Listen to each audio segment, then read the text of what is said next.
noite, boa tarde a todos.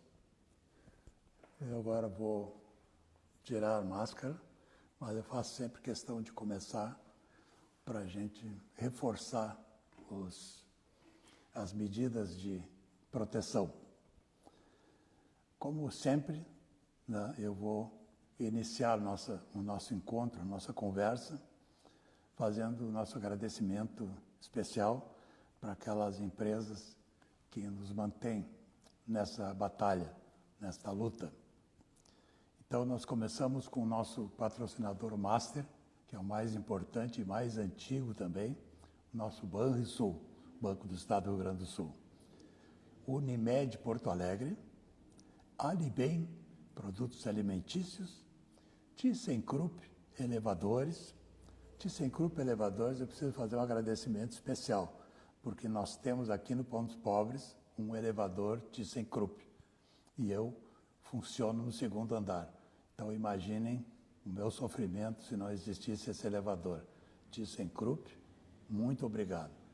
Postos Buffon, produtos da Colônia, Sidersul, produtos siderúrgicos, Icatu Seguros, Rio Grande Seguros e Previdência e Associação para Iniciação Musical. Estas são as empresas que nos ajudam através da captação, que neste caso é feito pela Lei Federal de Incentivo, Lei de Incentivo à Cultura Federal, que trabalha com imposto de renda. Então isso nos permite sobreviver. Ao mesmo tempo, a maior parte dessas empresas nos proporciona também cotas de jovem aprendiz, que é uma lei que também nos beneficia bastante e que oferece oportunidade para aqueles que precisam muito. Então, essas cotas de jovem aprendiz, os jovens, em vez de cumprirem o seu horário de trabalho na empresa, eles cumprem a sua presença e a sua assiduidade estudando seu instrumento, estudando conosco música.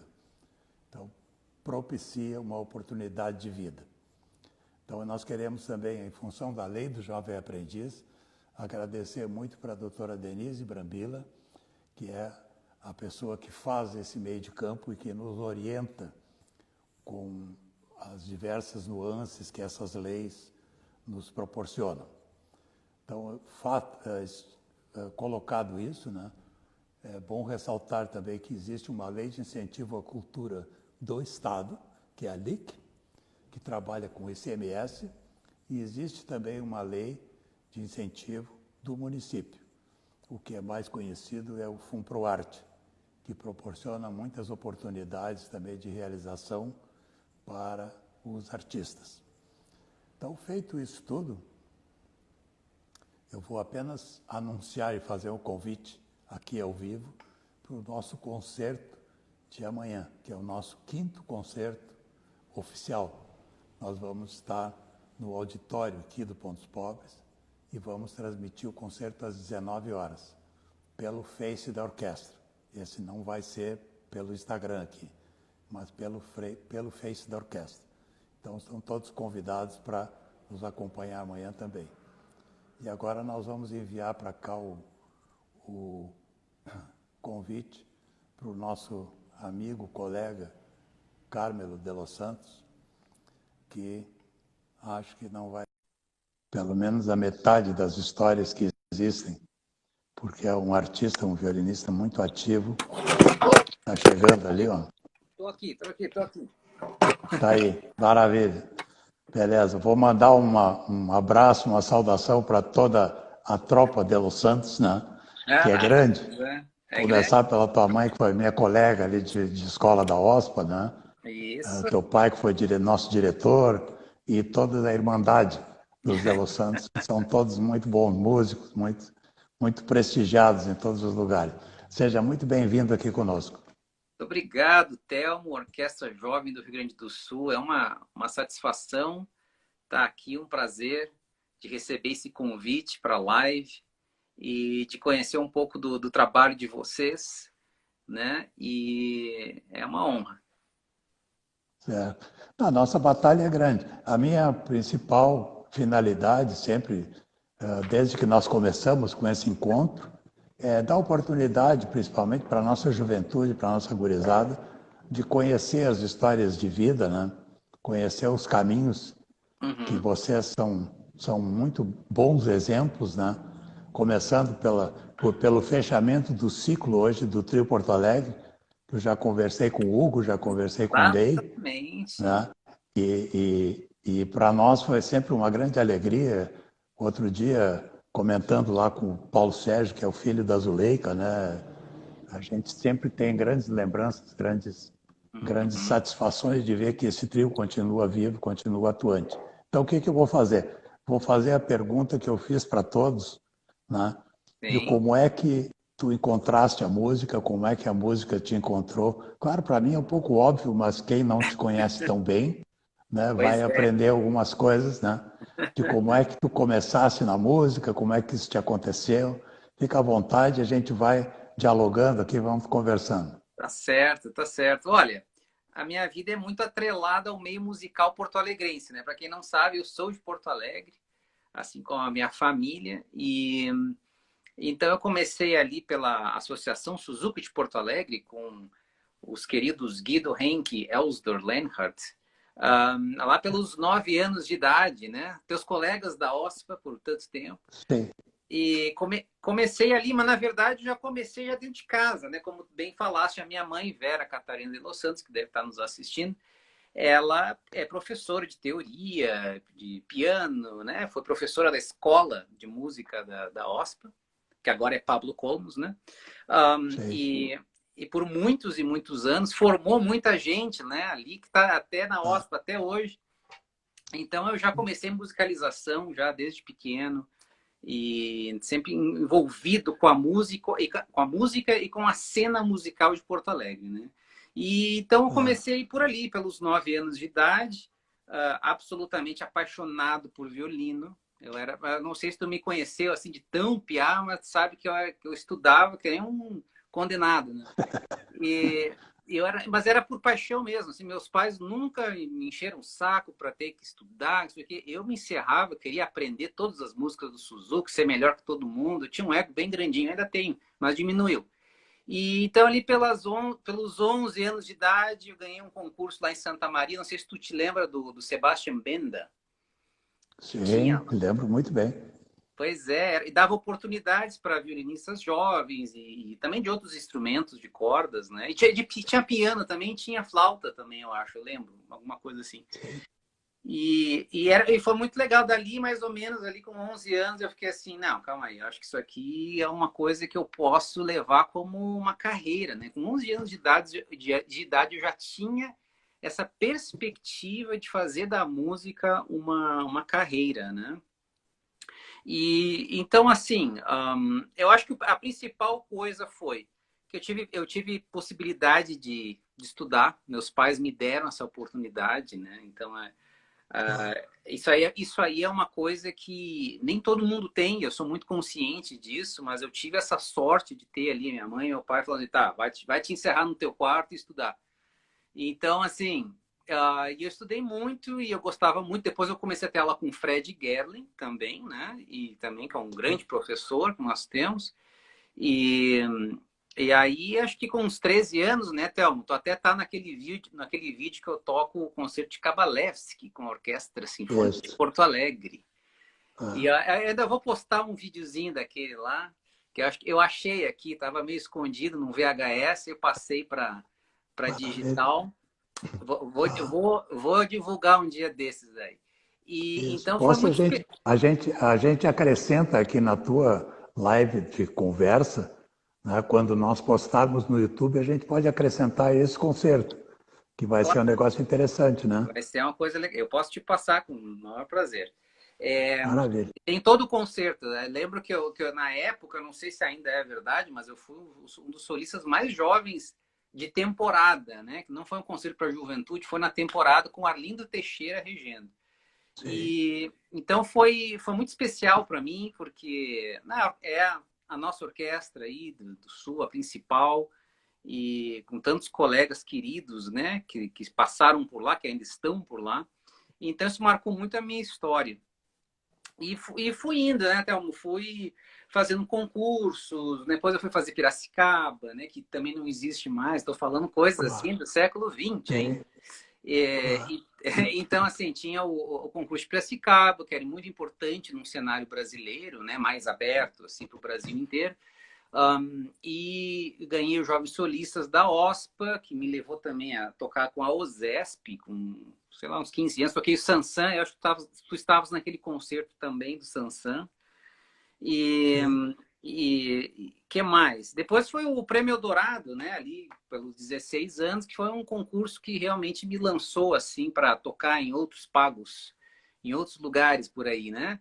E foi muito Essa, importante para essa, mim. essa, essa OSESP que tu tocaste ainda era a OSESP do Eleazar, né? Era o exército de Iazar, antes da Do renovação, Eleazar. justamente. Tá, Foi lá no isso aí. Memorial da América Latina ainda que eu toquei, Memorial daquela. com um baita Ah, muito espaço bom. e tal. E eu não fazia ideia nenhuma, Théo, nenhuma. Assim, eu Claro, estava me metendo, o que eu estava fazendo. Eu só sei que eu estudava pra caramba, admirava muito grandes violinistas, né, do passado. Naquela época a gente pegava o claro, LP, eu peguei o CD também, não sou tão.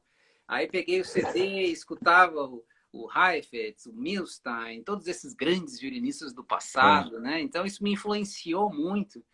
Um, e depois, mais tarde, tiveram outros concursos, outros concertos, outras apresentações, mas para resumir um pouco, eu vim para os Estados Unidos com 20 anos de idade e eu fiz minha faculdade aí na URGS, né? Sim. Com o Fred e com o Marcelo. Estudei com os dois Tá, na URGS. chegasse a pegar o Marcelo aqui, né? Peguei, sim, sim, fiz um ano Ó, com ele, foi muito importante na minha formação. E aí depois eu estava meio que encaminhado para estudar fora, né?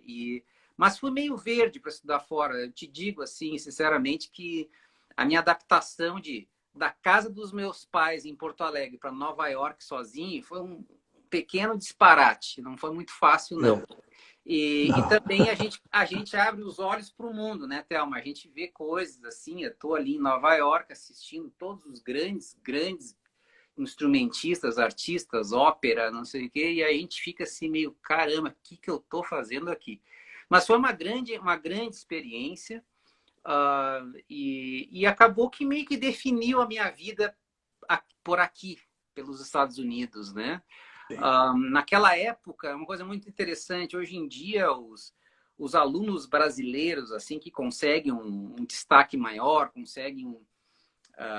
conseguem assim apoio financeiro, porque hoje em dia é muito importante, né, para quem quer estudar fora. lógico.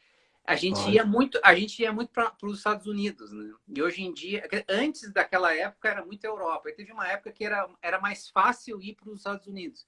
E hoje em dia o pessoal está indo para a Europa de novo, porque aqui ficou muito caro, está muito complicado, né? Sim. Mas enfim, foi uma história, que eu posso te dizer. A gente vai estudando e vai vendo para onde é que a gente vai cair, né? Para que lado que a gente vai caindo. Eu estou muito contente fazendo o que eu estou fazendo. Eu descobri depois, mais tarde, que eu tenho um dom e uma facilidade e um gosto, o que é mais importante, por dar aulas, né? E ajudar o pessoal jovem a, a estudar esse instrumento que é tão complexo, né? Que é um instrumento todos os instrumentos são difíceis, mas esse instrumento parece que tem um negócio que é quase místico, né? Quase É, inalcançável. Para quem está se dedicando, se dedica a vida inteira, porque é um negócio que parece que não tem fim, né? Parou 2 dias, a afinação já vai lá para baixo. Um negócio incrível. Então, não, é um condicionamento de reflexo, né? De uma sintonia muito fina. Então, é, como um atleta de alto rendimento, né? Tu não pode abandonar nenhum dia. não pode, não pode. E assim, eu até fiquei um dia agora sem tocar, porque acabei fazendo outras coisas com família e tal. No outro dia eu voltei, já sente alguma coisa, né? Mas é É, assim mesmo, né? Mas eu ainda sou fascinado pelo instrumento, por meios de torná-lo mais compreensível. Não digo mais fácil, porque eu tenho um pouco de medo com essas coisas de violino fácil, violino rápido. Não, é um instrumento que exige muito, só que a gente pode encurtar um pouco o tempo se a gente souber se a gente souber como chegar até ele, né? Até assim, tipo, quais são os pré-requisitos, o que, que é, por exemplo, a postura. Cada vez mais eu noto que a postura é essencial para o instrumento, né? Então, é uma coisa que eu tenho me atentado cada vez mais, né? Depois, a gente não fica mais velho, mais novinho, né? Então, a gente começa a ver assim, opa, para que lado que eu estou torcendo a mão, para que lado que vai o braço, dá para botar o violino mais para baixo, aquela coisa, né? E isso me fascina, e eu leio bastante, faço exercícios, eu posto muita coisa aqui pelo Instagram. Então, assim, é uma vida dedicada a essa caixinha de madeira aí que soa tão linda, né? É uma coisa que eu tenho repetido sempre, mas não me canso de dizer, né, que uma das formas mais interessantes de aprender é dar aula, né? Cada aluno que atravessa na nossa frente nos ensina alguma coisa, para o bem e para o mal, né? Mas a gente acaba aprendendo muito, né, dando aula. É verdade, porque a gente acaba, tipo, eu vejo os meus vídeos de piá, assim, né? Lá com 13, 14, 15, tem uns recitais eu tocando. Às vezes eu fico fascinado porque eu não fazia a menor noção do que eu estava fazendo. A verdade é essa. A gente vai assim de ouvido e porque tem aquela vontade de fazer, pega o instrumento que saiu, saiu, estuda para melhorar. Mas depois, quando a gente vai ensinar aquilo, a gente fica assim, calma aí, como é que eu fiz mesmo? E isso foi um grande baque para mim, porque eu fiz meu mestrado aqui nos Estados Unidos, lá em Nova York, e eu voltei por um período curto a Porto Alegre. E quando eu voltei a Porto Alegre, foi quando eu comecei a dar aula de verdade. E aí eu comecei assim, calma aí, como é que ensina esse negócio? Como é que fica em pé? Como é que segura o arco? Não, mas calma aí, tem diferentes maneiras de segurar. Tem gente que segura mais assim, tem gente que segura mais assado. Até hoje eu fico fascinado por essas questões, porque assim como são diferentes as anatomias das pessoas, são as maneiras de tocar, né? E o professor, cada vez mais eu vejo, na condição de professor, que deveria, pelo menos, menos e menos colocar num trilho só todo mundo, mas ajustar o desenvolvimento pessoal de cada estudante. Se o estudante tem aquela vontade, aquela gana, aquela garra de estudar, o professor pode muito bem ir fazendo assim, não precisa dar um caminho certo para o aluno.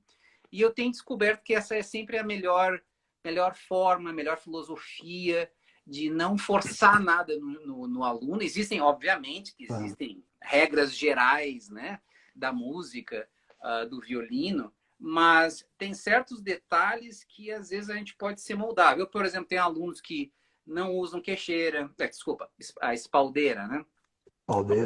Ou que colocam a queixeira no meio, que é a central, ou que colocam mais para a esquerda. Aí tem um que é pescoçudo. Aí tem um que tem um ombro que é Michael Phelps.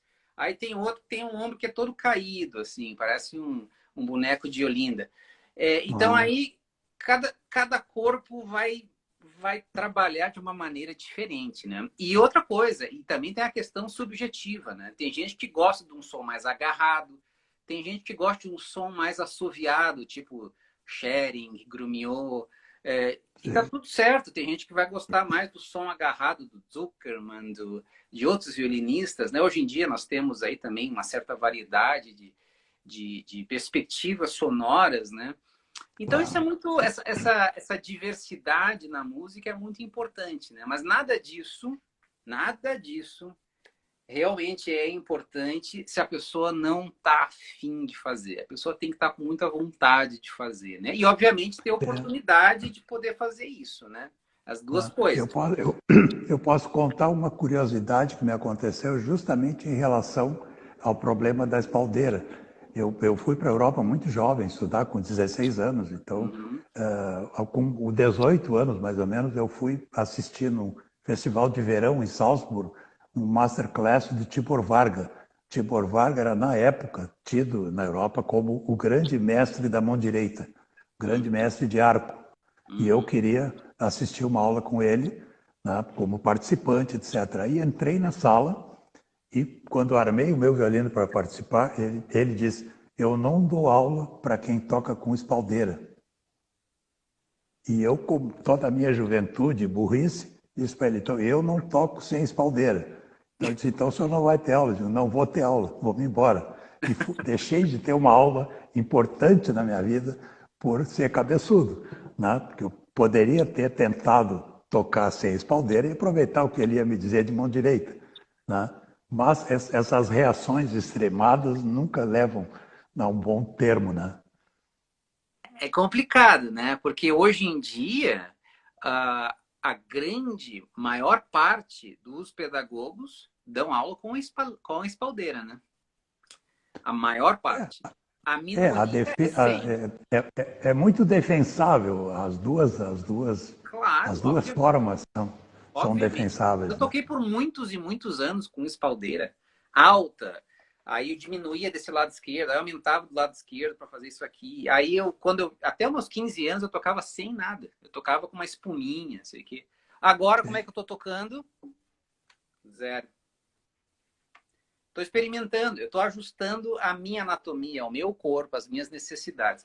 E, então, assim, eu acho uma atitude muito extremista essa, assim, de tem que ser todo mundo com espalheiro, espaldeira. É que do sul para cima eu falo espalheira e eu fico falando espalheira. Isso. É espaldeira no Rio Grande do Sul. Então, assim, eu acho uma atitude muito extremada, porque o importante é que o violino esteja bem ajustado ao corpo. E eu falo isso exatamente assim, não o corpo ajustado ao instrumento, mas o instrumento ajustado ao corpo e a anatomia da pessoa, né? Então, obviamente, tem coisas que vão ser mais fáceis com espaldeira, tem gente que tem coisas que vão ser mais difíceis com espaldeira. E vice-versa. Mas eu não posso chegar para vocês e dizer assim, não, mas o Guidon Kremer toca com espaldeira, né? Guidon Kremer é ruim. Como é que eu vou fazer? Como é que eu vou falar um negócio desse, uma asneira dessa? Vou falar que hoje em dia os grandes violinistas, a Janine Jensen, talvez a maior de todas, a Hilary Hahn, como é que eu vou dizer para a Hilary Hahn assim, tira essa espaldeira aí que tu é ruim? Não. Não tem como, né? Não tem. Isso é um absurdo. Talvez umas violinistas mais perfeitas que o mundo já viu dizer uma besteira dessa. Agora, como eu te falei, acho que o professor tem que ajustar mais ou menos o aluno que está sob a sua responsabilidade e depois o aluno faz as suas experiências. Eu acho isso normal, né? Eu acho saudável, na verdade. Não é? Não sei se tu chegaste a conhecer por aqui, não sei se vocês cruzaram com o Humberto Carfi, com o Nossa, Carfi mais claro, velho. claro. Já tive aula com ele e com o irmão dele. Uhum. Ah, tá, com o Amilcar. Amilcar. Uhum. O Amilcar é o que toca na OSPA, quer dizer, tocou até pouco tempo atrás. Faleceu Né? esse ano. E o Humberto era o irmão mais velho. Esse Humberto Carfi foi um dos professores mais geniais que eu conheci, sabe? Eu tive uma aula com ele. Ele veio fazer veranear em Capão da Canoa, na casa do Amilcar. Eu fui lá da praia, sem estudar muito, eu devia ter uns 12, 13 anos, e toquei para ele. E foi a coisa mais interessante que eu já fiz de experiência na minha vida com um professor de violino. Terminou a minha execução, ele me pediu para tocar algumas coisinhas e tal. Ele me deu uma folha, assim, A4, toda escrita, com todos os itens, afinação, postura, pegada de arco, e os comentários dele do lado, assim. Ele me deu uma prescrição médica do que fazer e como eu estava. Exatamente. Foi um negócio assim, tipo, eu nunca mais vi aquilo na minha vida. Nunca vi um professor fazer aquilo. Exato. E sabe o que ele estava fazendo quando eu cheguei lá na casa dele, da praia? Da praia, estamos falando de Capão, alguns metros do mar. Sabe o que ele estava fazendo? Parado, eu lembro disso. Ele estava parado, escutando um LP dos caprichos os 24 caprichos de Paganini. Não lembro se era do Rabin, alguma coisa assim. Estava lá escutando. Escutando. O cara vivia, respirava violino, né? Impressionante. Vou te contar uma curiosidade também muito interessante que me aconteceu por acaso. Numa dos anos aí de OSPA, onde eu estava bem em forma, eu tive que fazer uma substituição de uma hora para outra para tocar as 4 estações de Vivaldi, que não é uma obra fácil, uma obra complicada. E o Humberto estava junto comigo como espala da OSPA, nós trabalhamos acho que 2 anos, né? eu me orientei muito com ele, claro. Então eu perguntei para ele, digo, pá, Humberto, o que tu acha? Dá para enfrentar uma parada dessa assim em 10 dias e tal? Eu não estou me sentindo muito confiante para topar essa parada. Ele disse, amanhã eu vou te trazer a solução. E ele fez um caderninho, assim, do tipo dessa receita médica que ele te deu. Ele escreveu para mim todos os estudos e soluções das passagens das 4 estações, de um dia para o outro. Eu Uau, tenho isso guardado em algum lugar. Até prometi que eu vou postar isso para os jovens, né, para os alunos, mas foi uma nossa, eu coisa gostaria impressionante, de ver. sabe? Ele colocou lá todos os problemas da primavera, do outono, do inverno. Disse, aqui tem que estuda isso assim, faz desse jeito, faz daquele jeito. E foi um Uhum, espetáculo que eu fiz, o que ele mandou, e me dei super bem, né? que Consegui legal. vencer as dificuldades, assim, sem... Super Mas esse metódico, bem é. metódico, né? Isso é incrível. Ele Não, tinha, o Humberto, né? Tinha essa mente. Eu não sabia que o Amilcar era assim também. aham. E uma outra curiosidade, o Huberto, é Huberto ou Humberto? Agora não lembro. Humberto. Humberto Carfi. Ele dava Humberto. aula, é, ele dava aulas constantemente, mas era um tipo espécie de masterclass. Ele ficava alguns dias. Ele vivia em Buenos Aires, né? Mas ele viajava a Mendoza, na Argentina, que é uma cidade ali Sim, próxima dos Andes, perto de Santiago do Chile, né? Relativamente perto de carro, dá umas 4 horas até Santiago do Chile. É só atravessar a montanha, assim. É, e eu parei lá por acaso. Eu tomei um semestre de licença prêmio que a gente tem aqui na universidade e morei lá 5 meses. E lá que eu fiquei sabendo que ele dava esses cursos e vinha gente de toda a Argentina e do Brasil também. Alguns sim, violinistas que eu conheci, inclusive acho que o Arthur Barbosa foi a um desses cursos. sim. Alguns conhecidos de São Paulo também viajavam e iam para lá para tocar para o Roberto Carfi. É uma coisa incrível. Incrível. Na Argentina ele tem uma carreira brilhante de professor. E a filha dele, que é violinista, foi, eu não sei se ainda é, mas foi Spala do Teatro La Scala, em Milão. Ah, Se chamava Anaí. não conhecia Essa essa era história. a Ah, filha dele. É. aham. Agora, os milagres que eu vi ele fazer com gente, vamos dizer, que não era tão dotado, nem tão.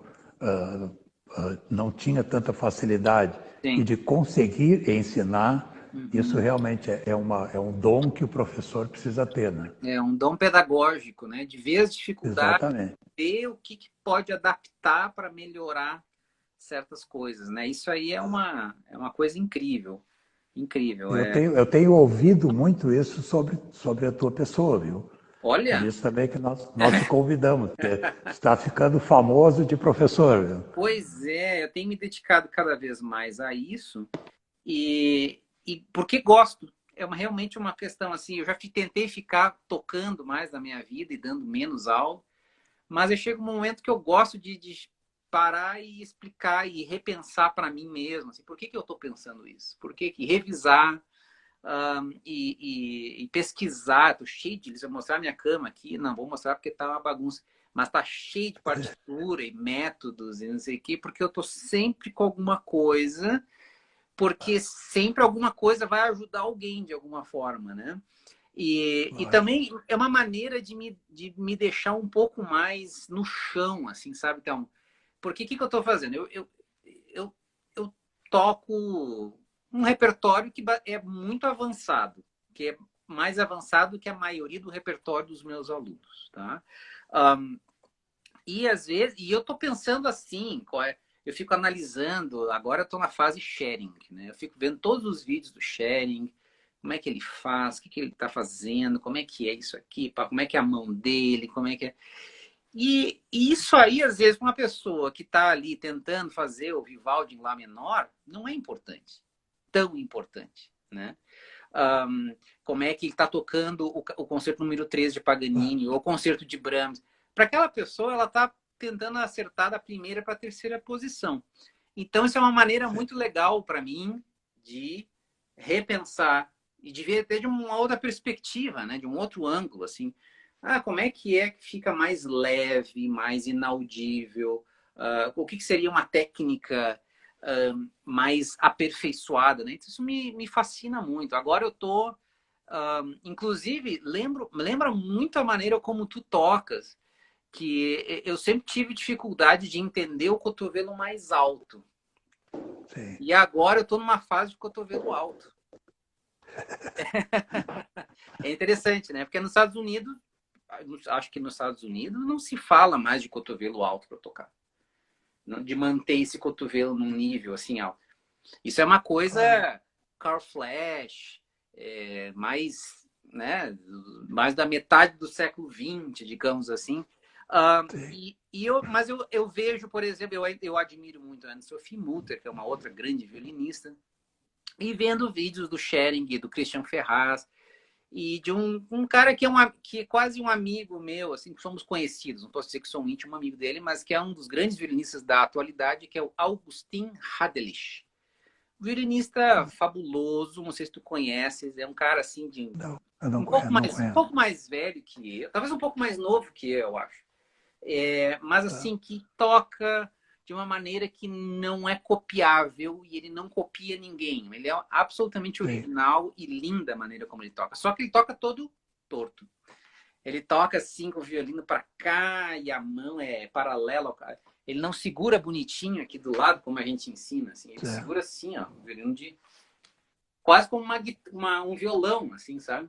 Sim. É muito interessante. E o cotovelo dele é alto também. E eu comecei assim, calma aí. Eu gosto do som do Schering, eu gosto do som do Hadelich. Eles tocam com cotovelo. E gosto da Anne-Sophie Mutter. Por que esse cotovelo tá tão alto assim? Aí eu vou lá pesquisar, né? Aí eu começo a testar isso e leio, tem uns livros aqui e tal. E estou descobrindo umas coisas muito interessantes, muito interessantes. Mas aí não sei se é do interesse do pessoal que está escutando agora. Mas eu vou fazer um comentário que eu acho que é interessante sobre isso, porque, por exemplo, a minha professora em Viena foi uma das duas últimas alunas do Flash. Tá? Então, eu cursei, eu transitei muito por essa escola. Né? E eu ouvi muito, por exemplo, que o cotovelo alto era um defeito de orquestra, do músico de orquestra, por tocar sentado. Né? Não sei se era verdade ou não. Eu nunca me dei conta na vida se eu tocava com o cotovelo mais alto ou mais baixo. Eu sempre fui tocador, né? Sabe, de estudar, ter que resolver coisas de um dia para o outro. É um pouco da vida de escola de sinfônica, tu não tem muita escolha. Né? Troca o regente, troca a obra, troca isso, troca aquilo. E isso me ajudou muito, né? Para estar à vontade. Mas aqui, ó, tem alguns já me disseram que é muito do interesse, sim. Eu vi, Então, eu acho vi. que tu pode, Eu né? tô lendo, eu Tu tô lendo. pode Olha entrar só, na, né? olha que eu descobri. Eu toquei quase a minha vida inteira com o cotovelo baixo, pensando sempre, isso na verdade é uma filosofia uma pedagógica bem atual, de que a mão lidera para cima e o cotovelo lidera para baixo. Então, se a gente vai ver a Hilary Hahn, ela tem assim, livrinho, bonitinho, como tá no livro mesmo, tá? Ela realmente ela vai, como se fosse pegar um objeto aqui, ó. Pega com a mão, quando vai descer, desce assim. Porém, eu lendo Heifetz, porque eu também sou assim, super fãzaço de Heifetz, ele fala que todo movimento do braço direito deve vir da parte superior do braço. Que é uma coisa que hoje em dia, se eu falar por aí, o pessoal joga pedra em mim. Mas foi o Heifetz que falou, não fui eu que falei, tá? Então, me tirei aqui da questão. Aí eu vejo uma entrevista do Schering. Ele fala a mesma coisa, que o movimento vem daqui de cima. Ou seja, isso lidera isso aqui. É o contrário. Tá? E eu descobri que se eu aplicar esse tipo de técnica para mim, olha que eu não faço. Eu fiz isso num período muito curto da minha vida, estudando com o Marcelo, que não me ensinou isso. Mas eu lembro que na época eu inventei uns exercícios de fazer justamente isso, e depois eu fiquei meio assim, não, mas calma aí, ninguém está me ensinando assim, por que eu vou fazer isso? Vou fazer um negócio errado, o pessoal não vai gostar. Mas olha só, não sei se eu tenho distância aqui para mostrar, calma aí. Calma aí que a tecnologia aqui não é high, não é high-tech, é low-tech. Então, entendeu? Ó, se eu fizer da mão,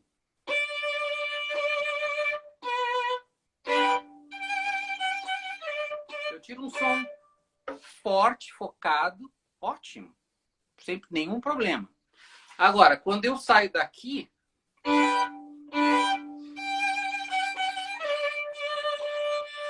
o que acontece?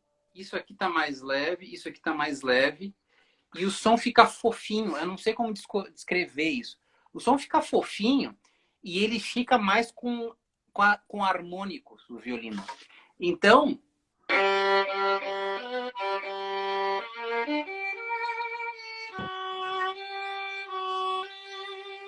até para descer aqui, tô descendo com o cotovelo. Isso aí é uma coisa de 3, 4 dias, tá, mano?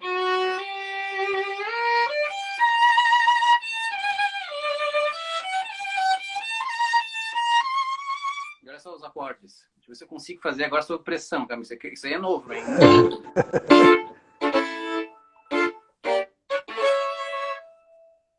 Eu tô gostando, não sei se vocês estão gostando.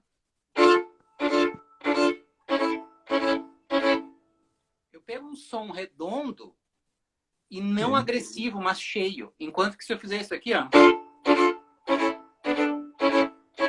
que é a maneira que eu toquei por muito tempo, que é simplesmente o peso e a liderança da mão, entendeu? Põe na corda e põe o peso, né? A gente pensa o peso para baixo. Só que ele fica bidimensional para mim. E esse som que eu tiro daqui, eu tô conseguindo tirar pelo menos assim. Eu me gravo tal, e eu fico assim, não é possível, eu tô adorando esse som. Então eu vou por esse som, se eu tô gostando desse som, é esse som. E aí olha só, eu dei uma volta, porque aí eu fui ver assim, não é possível, mas o Zuckerman não toca assim. O Zuckerman parece que crava o arco no violino e parece que vai arrebentar uma corda com o arco dele. Mas prestem atenção no Zuckerman. Eu comecei a prestar atenção, coisa que eu nunca tinha prestado atenção antes. Ele sim coloca o cotovelo lá embaixo. Bom, primeiro que ele põe o violino lá embaixo também, é um negócio meio assim. O braço dele na corda sol, ele fica nem reto fica assim. O violino é todo caidão para dentro, assim. Só que ele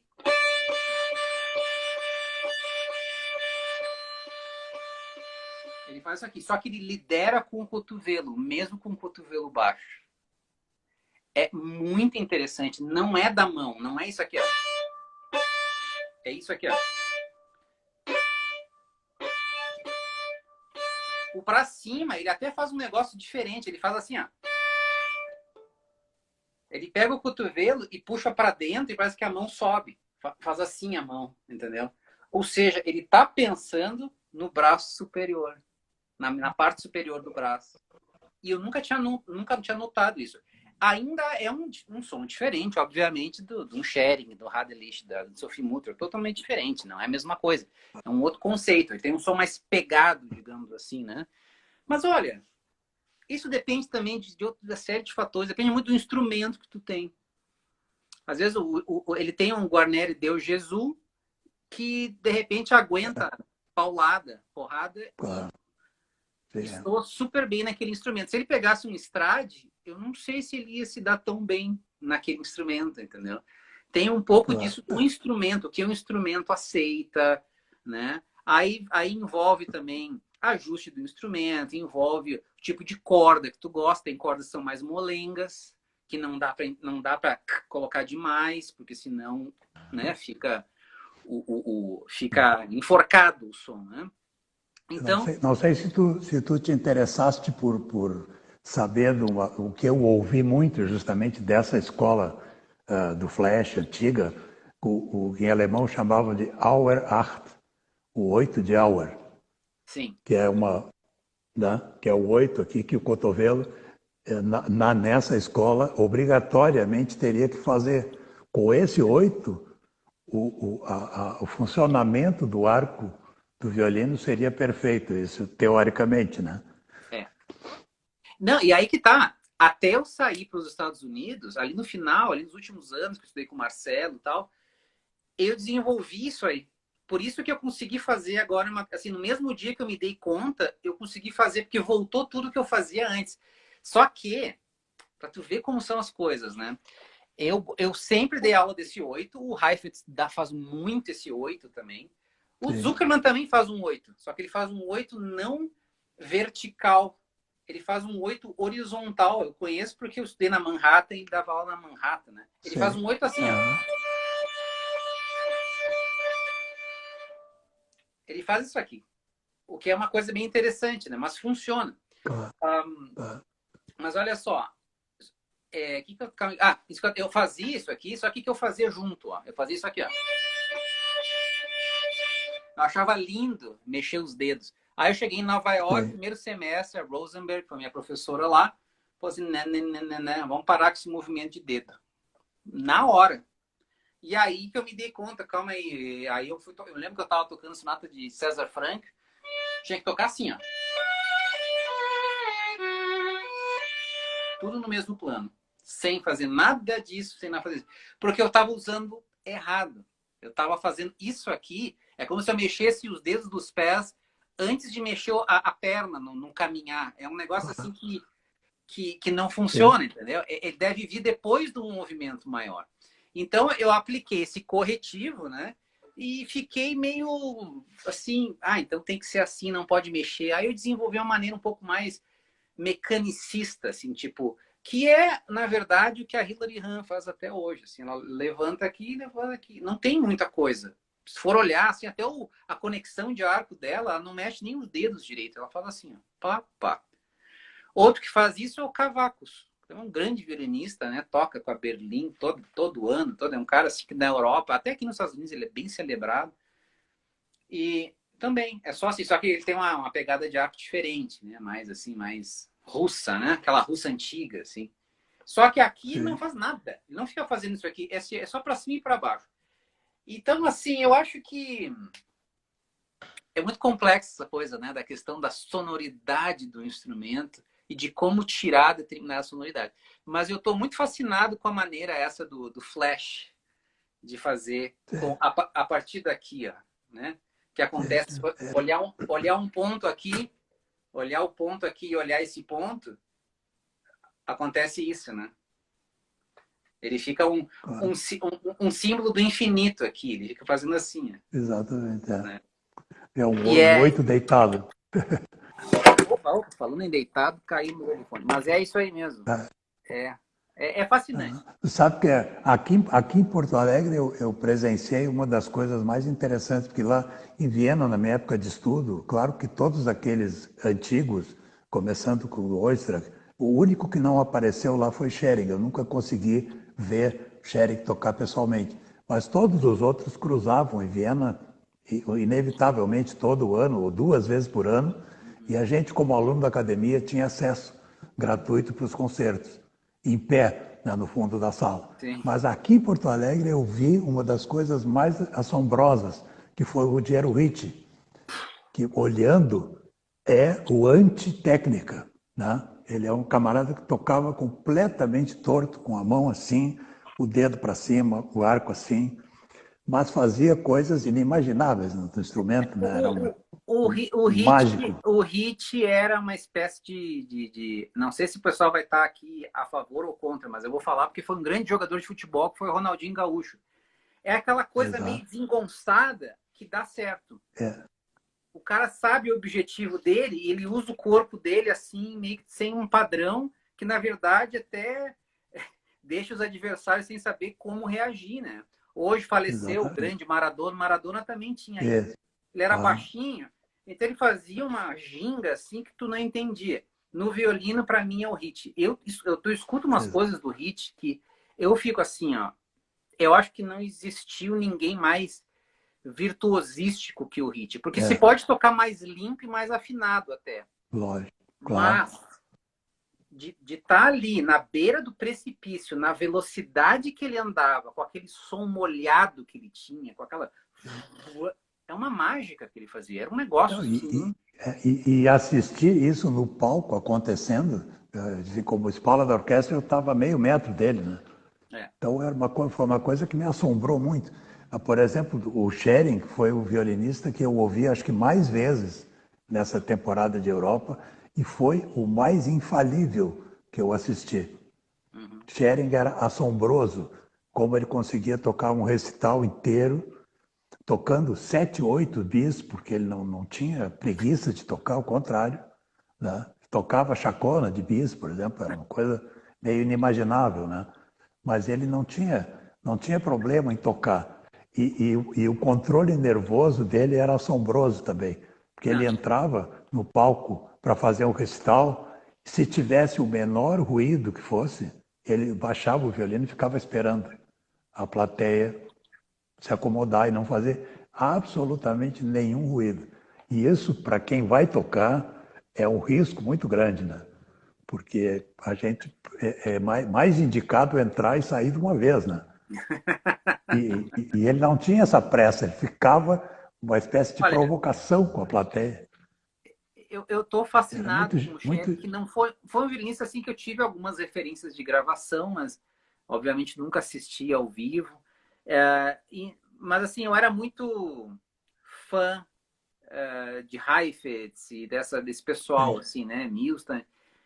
Mas hoje em dia eu vejo, por exemplo, tem um documentário no YouTube sobre a vida de Schering e tem legendas em espanhol e eu consigo entender bem espanhol. O cara falava 7 línguas perfeitamente bem. sim. Ele falava em alemão, eu não falo alemão, mas de ouvido eu falei, não, esse cara é um alemão falando. Aí daqui a pouquinho ele fala em francês, como se fosse um francês. Daqui a pouquinho tá ele no México, ele morou no México por muito tempo. Ele falando em espanhol como um nativo. Eu fico assim, não é possível que o cara é polonês. O inglês dele tinha um sotaquinho engraçado, né? Mas essas 3 línguas, para mim, eu fico assim. E dizem que ele falava português também, né? E não é só Foi isso. casado, foi casado com uma brasileira. Eu não sabia disso. Deve ter sido um casamento Sim. anterior. É algum rolo no meio da vida dele, mas sei que Ah, ele foi casado com uma brasileira e aprendeu português. Genial como era, e né? genial, porque não é uma coisa, então, não é uma coisa pretensiosa de que eu sei falar tal língua. Ele se comunicava de uma maneira Sim. tão bem nesses idiomas. Ele falava assim, ele dava discurso em espanhol, que eu fiquei assim. Ele foi treinado como diplomata. Ele era violinista e diplomata ao mesmo tempo, né? Então, assim, eu tô fascinado porque eu descobri ele escutando, redescobri ele com um concerto de Brahms, que eu escutei assim, agora tem várias gravações ao vivo, gravado ao vivo no YouTube, Sim. com aparelho de gravação péssimo ali dos anos 60, 70, preto e branco, com a acústica que dá para ver às vezes que não é a melhor, todo mundo encasacado, passando calor, e o cara toca.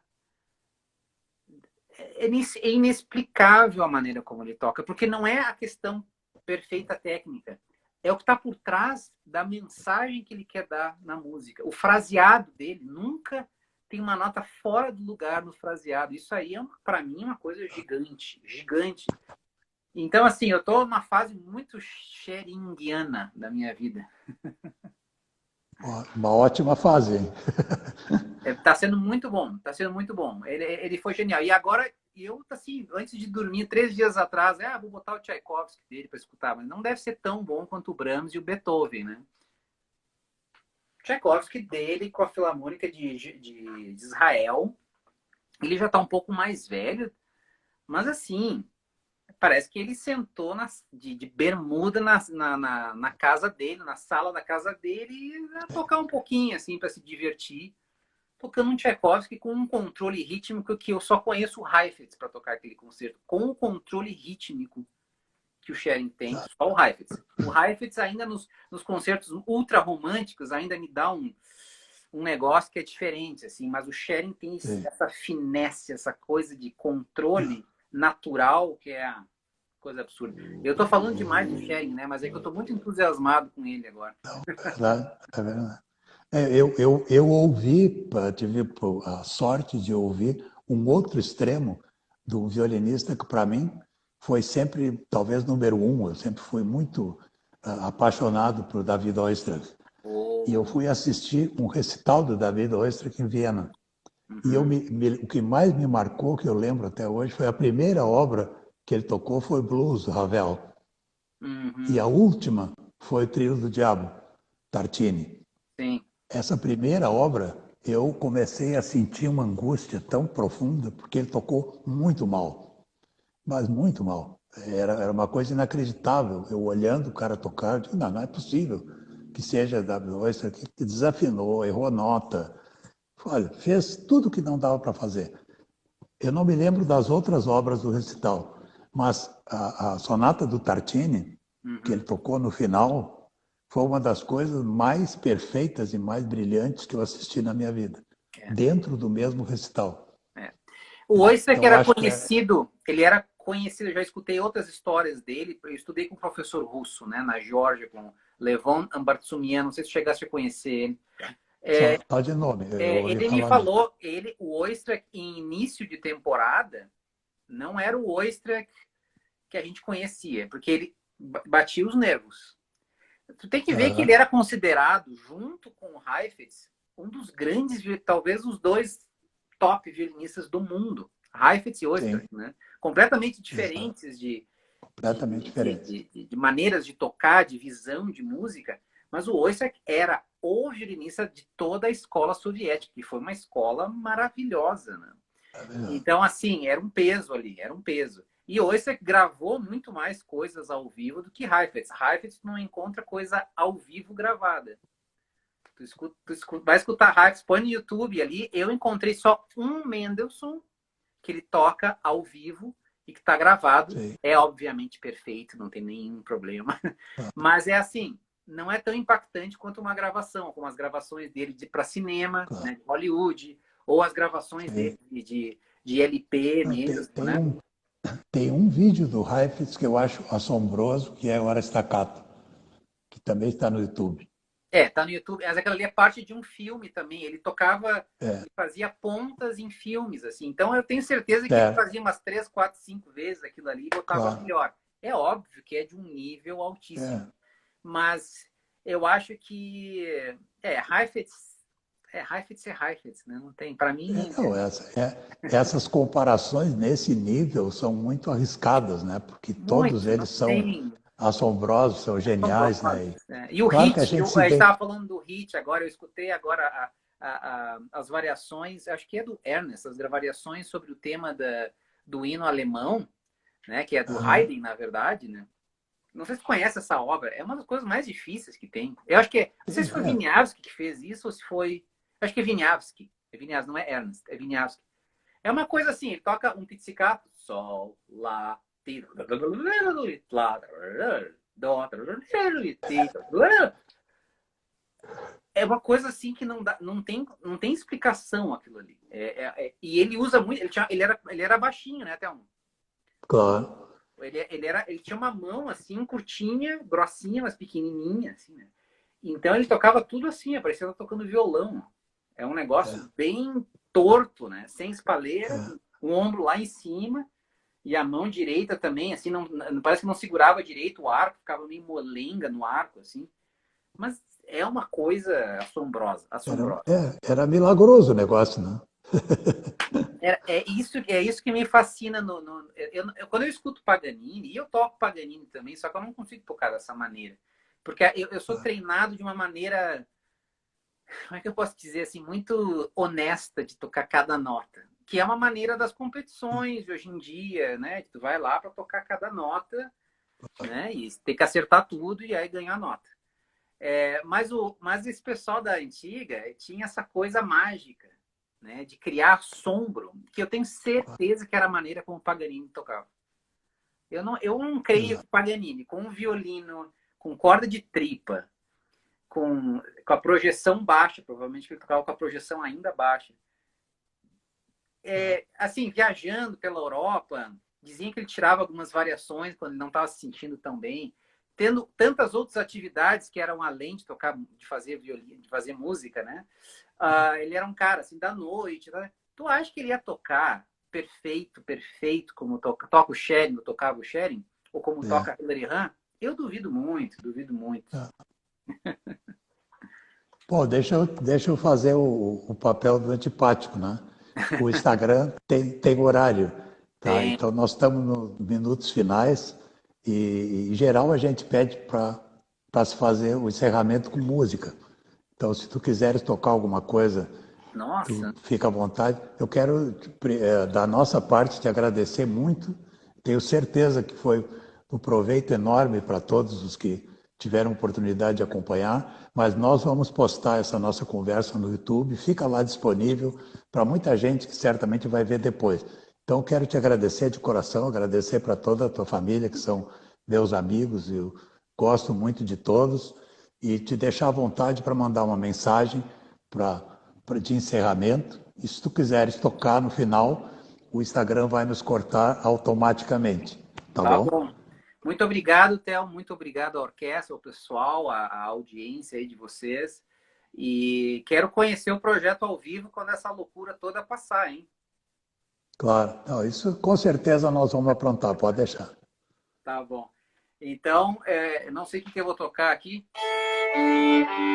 Quanto tempo a gente tem aí, Thelmo? Olha, menos de 5 minutos. Nossa, é muito Já. tempo. Não, não, mas é bem menos. Pode ficar à vontade. Eu vou tocar uns trechinhos, então. Se o pessoal quiser que eu toque alguma coisa especial, escreve aí. Vou começar com um grande bar, né? Calma aí que eu tô sentado. Calma aí. Claro. Aqui.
Calma aí que a memória falhou bem aí no final. O que foi isso? Mas olha, grande forma, tá? Obrigado, obrigado. Se quiseres escolher uma outra coisa para tocar, fica à vontade, nós ainda não fomos cortados. Tá bom. Vou tocar um pouquinho do concerto de Mendelssohn, então.